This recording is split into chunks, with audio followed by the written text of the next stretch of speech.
Nimrods was directed by Lee Kirk with a story credit from Green Day, and is about three high school students who have a band called the Analog Dogs.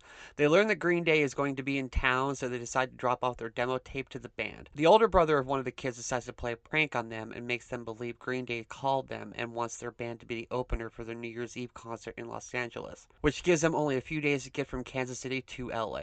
So we have a road trip coming of age rock comedy here with Green Day as its backdrop. There are so many Green Day songs played in this film, so if you like Green Day's music, then you will love all the fan services on display here. The three kids are Tommy, Fred, and Chad. They all play their roles really well. Tommy and Fred are best friends but aren't very bright, kind of delving into the dude where's my car level of intelligence in this picture. They steal Tommy's brother's taxi cab to go on this road trip, and we have all the classic road trip dilemmas occur. They only have about $81 between the three of them. One of them puts gas in the car, but it turns out that he put diesel in the car instead of unleaded gas. So you can imagine the kind of humor and jokes that come from that. The drummer of the group has a very weird mother who puts stuff like tracking chips on his drum set and is constantly blowing up the kid's phone.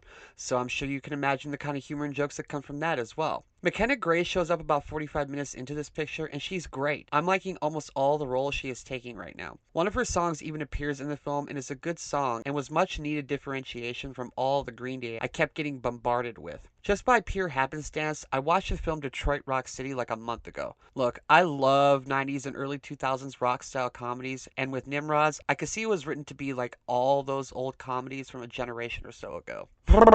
If I don't sound very enthusiastic about this film, it's because I'm not. I know this film is well liked on Rotten Tomatoes and Letterboxd, and if all you want is Green Day fan service and self-relating from the band, then please go nuts. But for me, this is one of those movies where if I watch it with someone and they get up to go to the bathroom and ask me to tell them what they missed while they were gone, I stop them immediately and tell them, I'll tell you right now what you're going to miss. It has a formula I've seen so many times in films that are designed this way. All the acting is fine. Mason Thames is good, and I really like Mckenna Grace a lot, but all the situations ripped out of any film I can think of with a similar setup. When pictures like the already mentioned Detroit Rock City exist, and so does films like Airheads and many others, the formula becomes tiring. All of the situations our three characters get themselves in didn't have the comic punch I was expecting.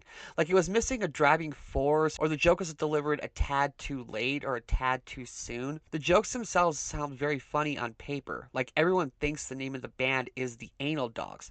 That sounds funny just me writing it down and saying it into this microphone, but the jokes about it are delivered in a way where I didn't believe the characters believed what they were saying. I don't feel a driving force in very many of the humorous situations and things everyone says in this film. It's not the fault of the performances. I think it has to do with the seemingly lack of energy everyone has. There's some kind of dramatic pathos the film goes for with the two brothers and their mom. Their dad has passed away and it has caused some kind of rip between the siblings, but it is barely discussed at the start of the film and it is then forgotten about entirely until the very end of the film, and it came out of nowhere at that point. And after everything our characters had been through up till that point, when they decided to have a brotherly bond moment right outside of a concert venue, it felt rushed and insincere to me. Another thing is that this film is just too long. It is almost 2 hours long, and a situation road trip comedy like this should be like 90 minutes or so, maybe 100 tops. I've always felt that having them be that length takes the stakes and elevates them because things are happening so frantically. You wonder how the people are going to get to their goals in that short of a time frame and if everything will be solved by the end of the film. By extending the length an extra 30 minutes or so, no one seems to be in a frantic hurry. I see people running around on screen and trying to solve their problems, but I never once felt the urgency. So I guess what I'm saying is that the performances are all pretty good, but the pacing fails the entire concept of the story by not having the needle drop moments it needs to add comedy and tension to the situation. It just seems like things are happening to these people and they just kind of meander and bumble their way from one thing into the next until the inevitable last act. This film was so predictable to me, I could tell the exact moment when certain songs were going to hit. I knew that Wake Me Up When September Ends was going to play when our three leads feel like they're at the end of their road, but someone has an epiphany of some sort, a come out of their shell moment. I knew when American Idiot was going to play. It was all so predictable to me, man. I want to say again, I think Mckenna Grace is really good in this movie, and I like the resolution of her character, even if it is oh so predictable. The last 20 minutes or so is all about Green Day and them performing their music. I felt the self-fellatio throughout almost the entire runtime, but when we get to that live performance section, I knew that people who love Green Day were going to love this sequence, but I just viewed it as a band self-blowjob and was waiting for the moment in the film when the band was going to come all over the screen. If all you want is Green Day music for 2 hours with tons of fan service and Mckenna Grace being Mckenna Grace, then you will probably love this movie. But me personally, I want a more compelling story with three-dimensional characters and comedy that doesn't feel out of place when I'm watching a film like this. If I want to listen to Green Day, I can load up Spotify and listen to them right now, or pull out my copy of Dookie on CD and give it a listen. In terms of stories about musicians this year, I personally prefer The Moment way more than this film, and that's coming from someone who isn't the biggest Charlie XCX fan.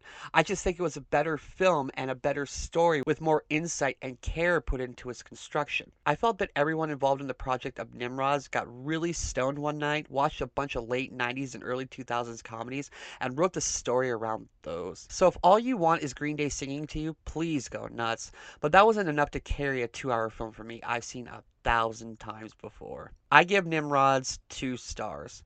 I know my opinion is the minority, but this is my channel, and all I can do is report if I like a film or not. And this one almost put me to sleep with its predictability. I'm also a Nirvana guy, so take from that what you will. And that is my review. Thank you so much for watching. If you like this, please like and subscribe. Here's links to my other videos. Follow me on social media if you like. And until next time, I am Ghost.